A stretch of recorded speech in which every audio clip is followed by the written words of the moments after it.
અમરેલીમાં પધારેલા આરોગ્ય મંત્રી પ્રફુલ પાનસરિયાએ ભેળસેડિયા માફિયાઓ સામે લાલ આંખ કરતા જણાવ્યું છે કે પનીર, ચીઝ અને બટરના વેચાણમાં લોકોના સ્વાસ્થ્ય સાથે ચેડા કરનારાઓને સાંખી લેવામાં આવશે નહીં। આ બાબતે સરકારે ગેઝેટ પદ્ધતિ કરી દીધી છે। ગઈકાલે જ રાજ્યમાં 74 સ્થળોએ તપાસ કરીને 1000 કિલો નુકસાનકારક જથ્થાનો નાશ કરવામાં આવ્યો છે અને સરકાર ઝીરો ટોલરન્સની નીતિ સાથે ભેળસેડિયાઓની કમર તોડી નાખશે। તેમણે નાગરિકોને પણ સસ્તી અને બ્રાન્ડ વગરની વસ્તુઓ ખરીદવાને બદલે માત્ર સ્ટાન્ડર્ડ ડેરી પ્રોડક્ટ જ વાપરવાની અપીલ કરી છે।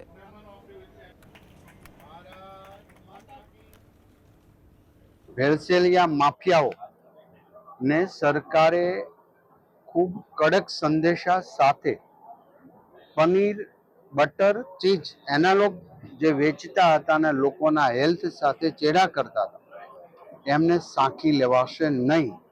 કાલે ગેજેટ પ્રસિદ્ધ કરી દીધું છે। આદરણીય ભૂપેન્દ્રભાઈ પટેલ સાહેબના માર્ગદર્શન સાથે એક પણ માફિયા, ભેળસેળ માફિયાને બક્ષવામાં નહીં આવે।